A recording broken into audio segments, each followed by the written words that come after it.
Well, thank you so much for staying with us. Interesting to talk about election petitions, tribunals during Easter. But hey, life has to go on, right? So, as expected, political attention is shifting to the courts as aggrieved candidates and political parties and politicians are contested. Nigeria's 2023 general elections are approaching the courts to challenge the outcome of the polls, seek legal remedies, and so on. Well, many people have said that it should not be the courts deciding who our rulers should be. It should be the polls. I agree with you completely. But when the process of registering a complaint or challenging the outcome of the election petition has been laid out according to the laws, we have to do the needful. I agree. So, election petitions, tribunals, courts, they have their jobs cut out for them.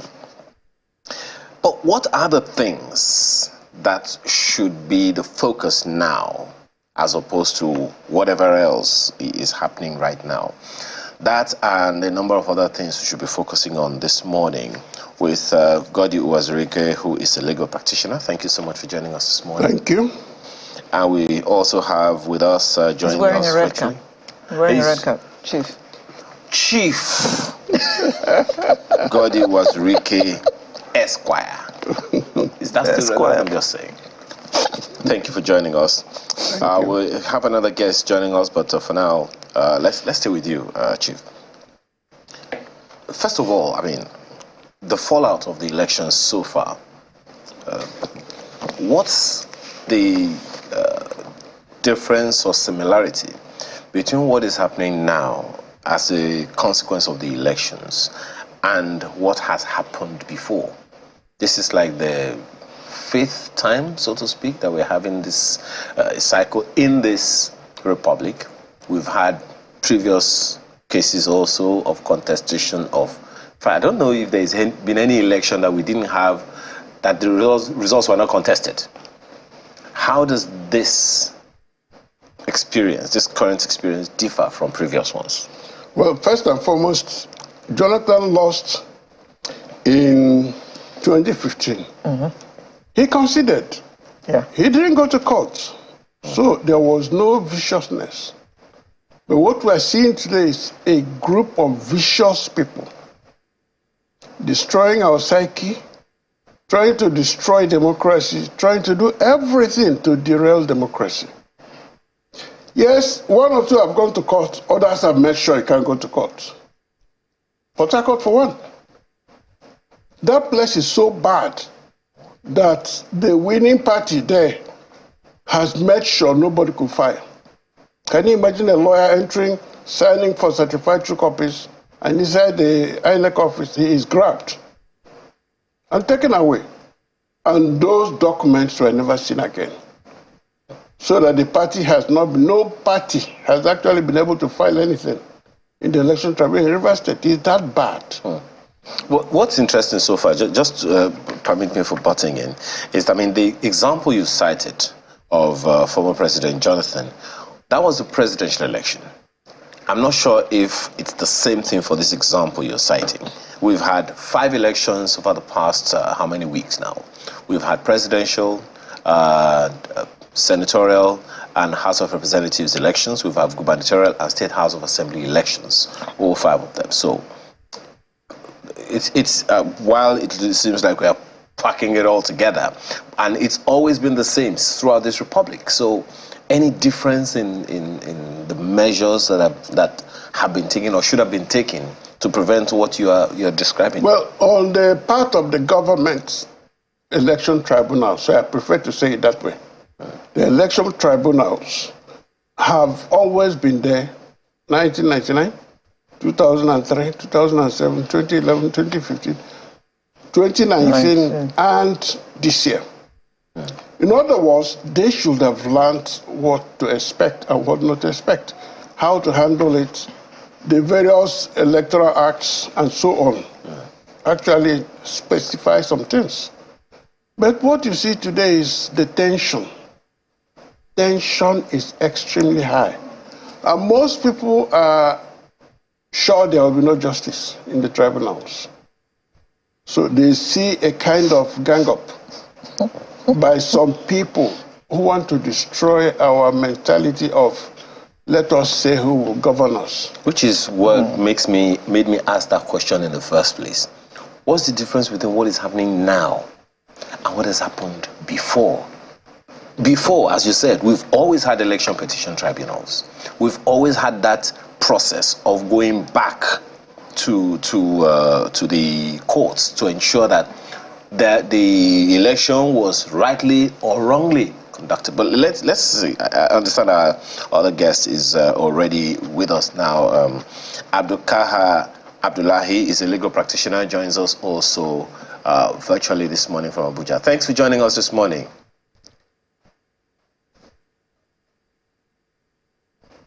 We can't hear you. You may want to. We'll come back to you shortly. So that's why I asked that question. Okay. Oh, there you go. Okay, welcome. So can you hear me? Thank you so much for having a problem, Charles. Yeah, I can hear you. Okay. Now, if you heard that first question, in your opinion, what's the difference between what we're having now and what we have had before in terms of the post-election activities of politicians and political parties? There is a thin line between what the electoral process,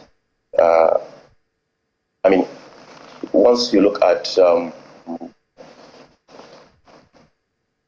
rhetorics of politics outside the tribunals, one can believe that in Nigeria,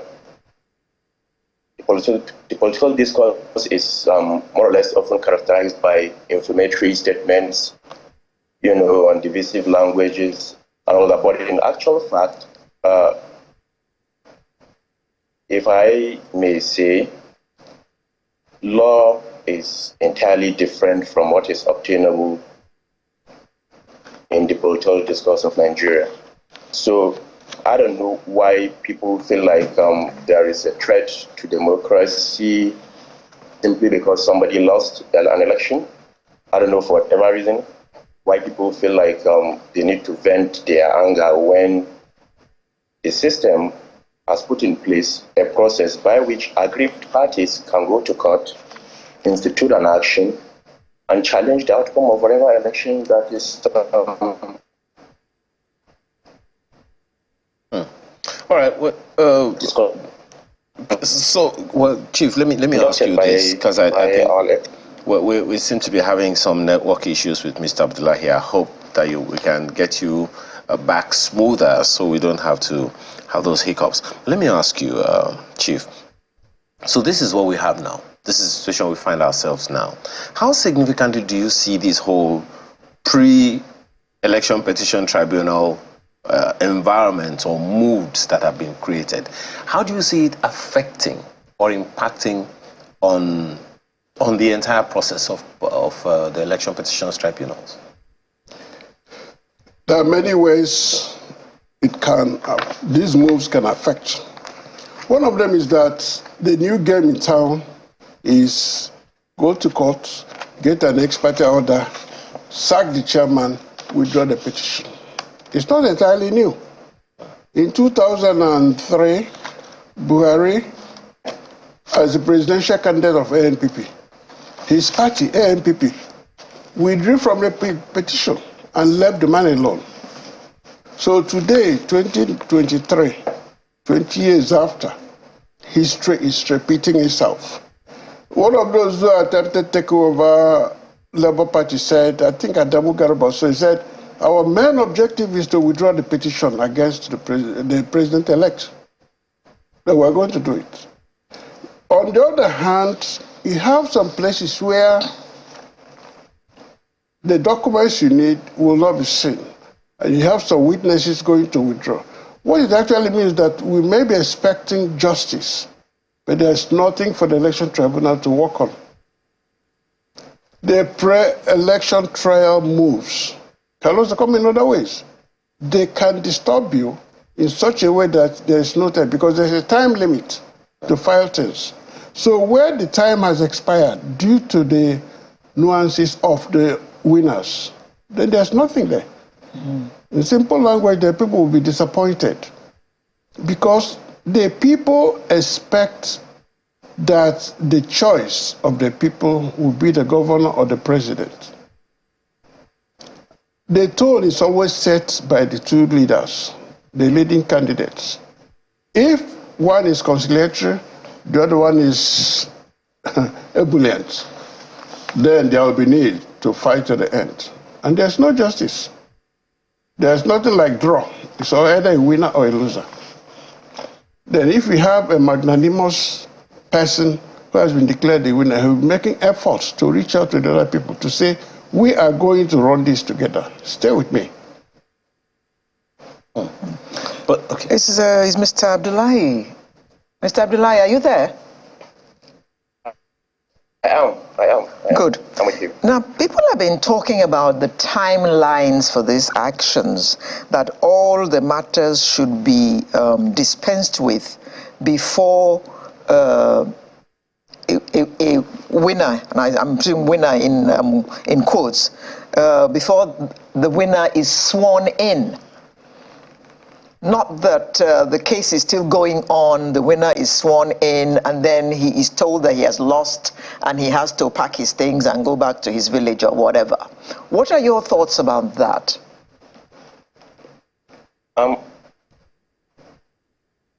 Thank you so much. The law is clear.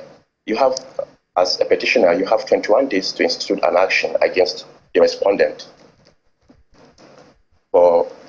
Let's say, for example, you feel like the outcome of the election didn't favor you, or maybe the respondent, as at the time of the election, isn't qualified to contest, or maybe you are alleging election malpractice or non-compliance with the provision of the Electoral Act, or can even allege that the respondent was not duly elected by the majority of lawful votes cast in the election. But then the 21 days, I've never seen anywhere, any tribunal in Nigeria that refused to hear and determine any question as it relates to an election. I have never that has never been to my knowledge, honestly. So now you have 21 days upon which, after the announcement of the winner, to go to court and say, I am challenging the outcome of this election. And then the court, by law, is charged to determine that petition within 180 days. So I don't know where people got the idea that it has to be pre-swearing in or post-swearing in. As a matter of fact, that's the timeline of things, and it's in the Electoral Act. No, Mr. Abdullahi, it has been suggested that it should be dispensed with before the swearing in, so that whoever is sworn in is the legitimate winner. It's been suggested by who? Is it the Electoral Act? Nigerians. Nigerians. I mean, look at the case of Amechi, for instance, if you recall. I mean, it was after somebody else had been sworn in that he was now declared the winner, and like I said, I will still repeat myself again. There is a criteria upon which a petitioner goes about this. And, you don't come around to say that you want this network is not very, very friendly this morning, Mr. Abdullahi. We sincerely, we apologize. Sincerely hope that there's a way we can get better connection so that we can really discuss this with you. But I think, Chief Wazirike can take that question as well. Constitutionally, May 29 is the end of administration. So there's no way there will be a vacuum. And then the Electoral Act says within 180 days, this must be done, only in the first instance, not final. So, for instance, the presidential election, Peter Obi and Atiku have 180 days. to do certain things. If the judgment comes in any way, whether for or against any of them, the losing party at the Court of Appeal also goes to the Supreme Court. So it's not just the 180 days. There's no way we have 180 days between today and May 29. It's impossible. Because the Constitution did not provide for anything other than elected government taking over. But it's also talked of time to go on appeal and so on and so forth. But developments occur every day. I know that this issue of timing, length of time and so on, is something that has been coming up from time to time. There was a time the Supreme Court saw it as inhibiting the rights of a petitioner. They said, no, leave it open. Now it has been formed as 180 days. We still need to amend the Constitution to provide for, you cannot be sworn in unless the case has been dispensed with. In other words, all cases must be concluded before May 29 of the Supreme Court. But that's hardly possible, is it? It is possible if there is a will. For instance, INEC does not have to play what I will call ban logo.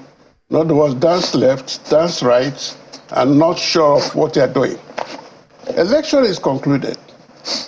Within 1 week, give everybody certified true copies of all the proceedings. During the election, 1 week.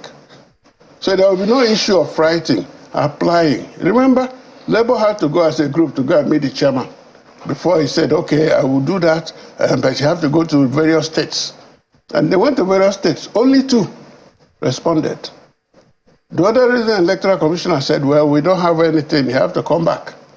And time was going. So if INEC does its own job within 1 week, petitioners have 1 week, respondents have 1 week, then you give 2 weeks, you get everything done. Okay, Chief. Now, Chief, I beg your pardon. What's going through my mind now is a funny scenario, and I would want to share this. Okay, so a presidential election has held.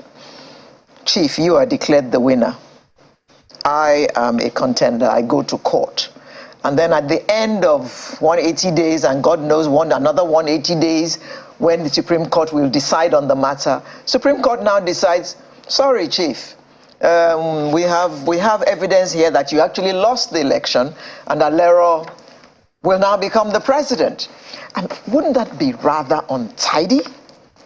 No. If the system is right, in other words, if we value the system, it is the proper thing to do. So sack Chief and... The moment that signature is appended by the judges of the Supreme Court and judgment read, you're out. But in reality in Nigeria, the DG of DSS sees it as his job to protect the president from even other candidates. In other words, if I abuse the president-elect, they'll write down my name for investigation. If he becomes president, they will arrest me first and ask me questions later. The police IG knows that he salutes the president every day. So he sees me as the enemy of the state. So when I say where the system is correct, I mean the democracy is entrenched. In Nigeria, we work in reverse. Destroy the democracy. And that is wrong. Well, Chief, while these things that you're saying is of concern to many, the bigger concern for me is the entire process of election petitions. Now, you and Mr. Abdullahi have spoken to what the laws say, what the processes should be, and all of that. But it is one thing for justice to be done. See, Chief, you are laughing. It's another thing entirely for justice to be seen to have been done. Because there are some decisions that have been made, and a number of people have had reason to question in their minds.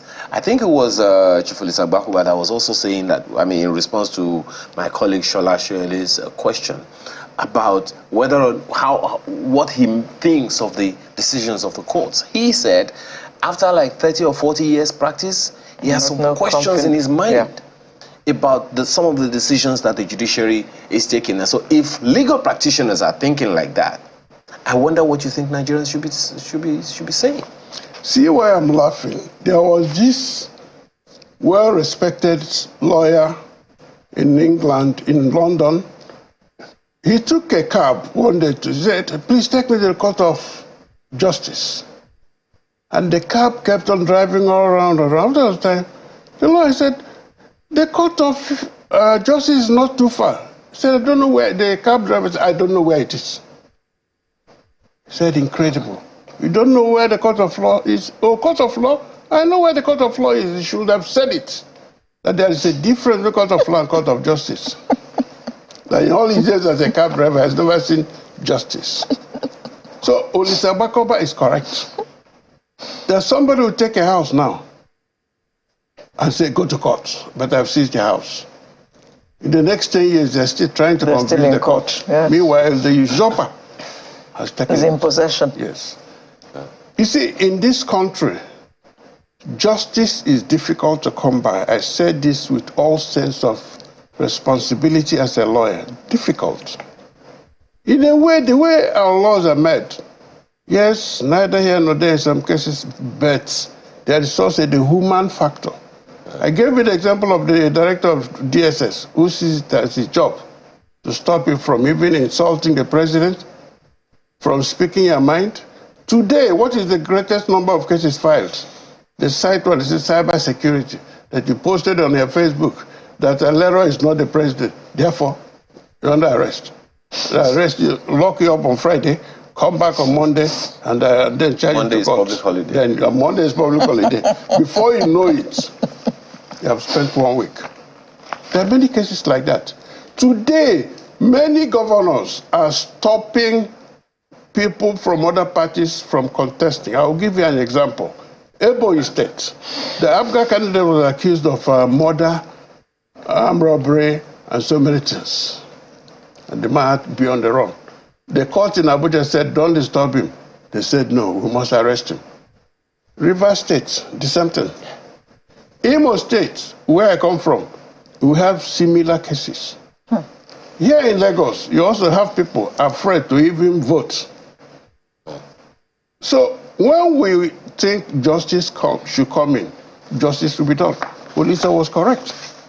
As Shakespeare would say, I have seen sights. Well, you know, I mean, it's also interesting that you cited an example of something that happened outside Nigeria, of a cab driver. So it sounds like it's not something just limited here. to Nigerians. No. It's something that it's human, just as you have said. But now, this is the system that we have in Nigeria. There are questions on the minds of many, many people. Perhaps, you know, maybe more of that down south of Nigeria about the entire process and everything. This is the only system we have right now. And the Election Petitions Tribunal is the go-to place. But the rhetorics going around is already suggesting that whatever comes out of the Election Petitions Tribunal will not be what many people would want. What do we do? Well, let me just go back a little. Before this election, Professor Mahmoud and then Festus Okoye were efficient in assuring us that this election, your votes will count. They kept on telling us about beavers. Yes, beavers will make sure X, Y, Z. Yet, in Kano local government of Enugu State, beavers recorded 7,000 people as being accredited. And the results, 33,000 votes in favor of the winning party. And changed the whole... In Enugu State? In Kano local government, in Enugu State. I'm saying it, pinpointing it, so that all will hear. So, in many places, votes did not count. Either you were intimidated, as in Lagos, you have somebody shouting, you cannot come. Or I remember a couple, Yoruba man, Yoruba wife, in around Aja area. They were stopped from voting. The man said, why? He said, you be Igbo. The cop said, no, we are not Igbo. Me, we are pure Yoruba. This is my father's name, this is my village. I said, no, you look like Igbo. And they never voted. Yet we have efficient system of police, remember? So with such people, you can never convince them that what they are seeing as a result is the result. So that feeling of injustice and disappointment is there. But most importantly, and this is the dangerous part, the young and young at heart, since NSAS, have been saying we want to take back our country. And they came out in large numbers. And as all young people know, A is A, B is B, C is C. They voted. And what they saw as a result is not what they were expecting. Come back 4 years' time and tell them the same story. So if those in power actually understand the psychology of what is going on, they will make sure that by the time they sit by the fireside in their old age, that they are safe. Can we really say, Chief, that there was a large turnout? I said that advisedly. The data available says that it's about the same average 30% of people on the voter register. You also cited an example just now. Beavers captured 7,000. The records show 33,000. It means that there could be a far lower number. That's, I mean, going by the examples you have just cited now, and God knows how many such examples all over the country. So, as I say, this is the system that we have. We are all a part of it.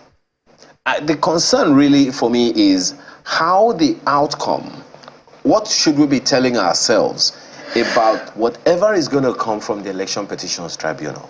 Because there are those who have gone there, and some of those who have already gone there, filed and all of those things, the rhetorics that are still coming from them are still sounding like we don't believe in the system that we have subjected ourselves to. Okay, let me just give you one small example. Okota, Oshodi, Solo local government. When people were going around trying to get their PVC, there was a massive turnout on daily basis in thousands. And it became a scandal. Pastor Tommy went there, and the press followed him. He asked why should people suffer in order to get their PVCs. The resident electoral commissioner was angry. So it's an abuse for you to come here and then address the press that these people were migrants. His language. Now, after some time, they said no more chance to collect PVCs. They were no longer there, that they have exhausted all. A few days to the election, bags and bags of PVCs were dumped in God Palace Way, near the canal. And announcements started coming on the internet. If you don't have your own, please go and check. And people were rushing there. The same INEC that failed to distribute those PVCs just said nothing. In Anambra State, they were found in a forest. The same INEC that said they didn't have any. And once who released them. And the radio stations were busy telling people, go and check. And people were going. On election day, names were pasted with pictures. Those who didn't have PVCs would go there and take a picture of their own and say, please, can we? But they say, you don't have PVC. The turnout was high, but the system failed them. Failed them because those too much promise and very little delivery. That's it, and they felt frustrated. The second election, when it came up, many people didn't turn up out of anger. So when I specify the young and young attack, I know what I'm saying. No, I do understand what you say, and I agree with you. This question of dumped PVCs, for instance, we took it up with, I think it was Mr. Okoye or one or two other INEC officials, and they said, look, the ones that were in public domain that was seen, at least one or two examples that we cited to them, said that those ones weren't part of the new ones. That, you know, that is what we were told. Whether or not that is it, I think they were lying to themselves. But they were still PVCs. Yes, they were lying to themselves. That's the only thing I can say. Because if you want to deceive yourself, tell yourself lies and nod their head in satisfaction. Chief, this time around, there was plenty of, if you don't like this, go to court. If you don't like this, go to court. So that gave people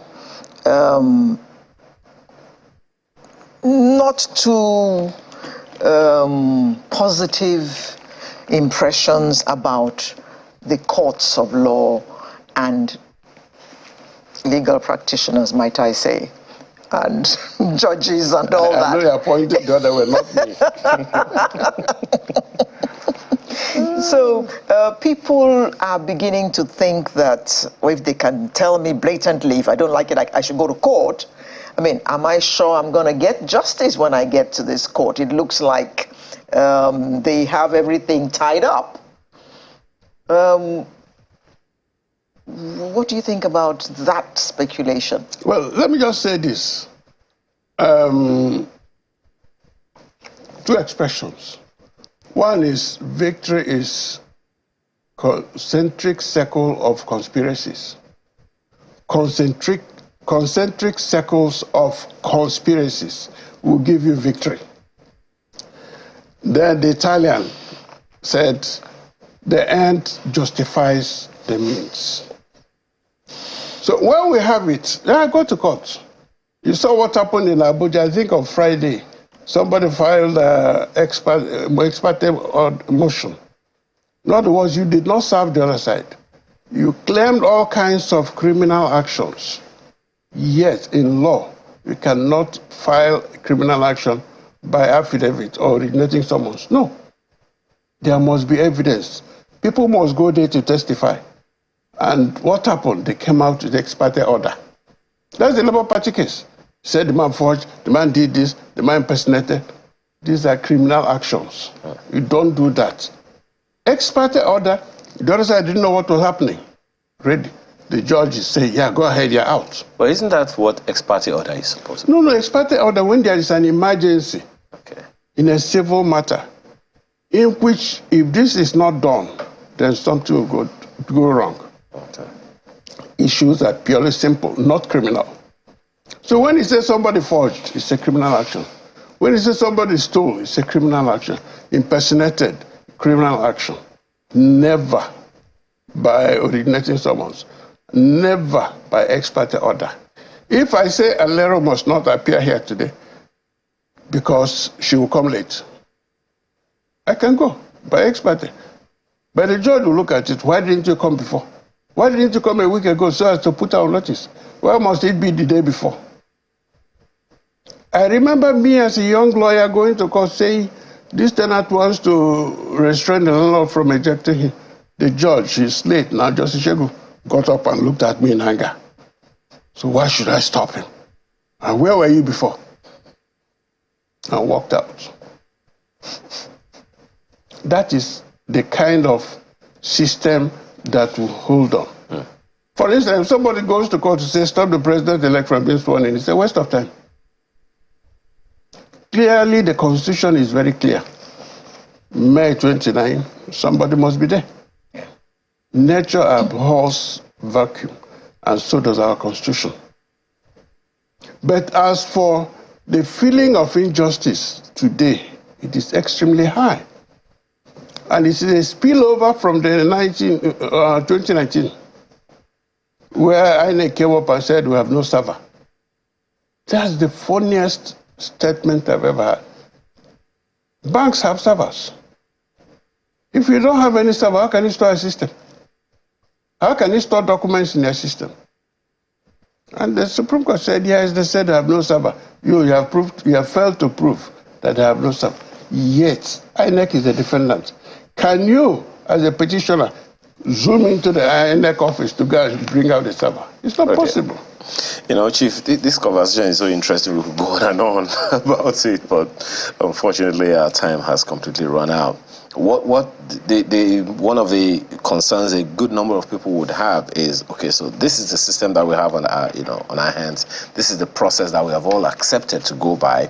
Election petitions tribunals will open, as soon as the law has assigned for them. There are those who have already filed. In fact, orders are already being given, by the petitions tribunals and all of that. So, well, let's just continue to hope that at least we can all rein ourselves in and ensure that the same system that we've all adopted will work for us. Chief Godi Wazurike, legal practitioner, thank you so much for your time and perspectives this morning. Thank you. And we also like to thank Abdulkaha Abdullahi, a legal practitioner who joined us virtually. We couldn't really take you much because the network wasn't so friendly. But thank you all the same for your time. Well, that's one down. We'll return in a moment or two to take on another topic. Please stay with us.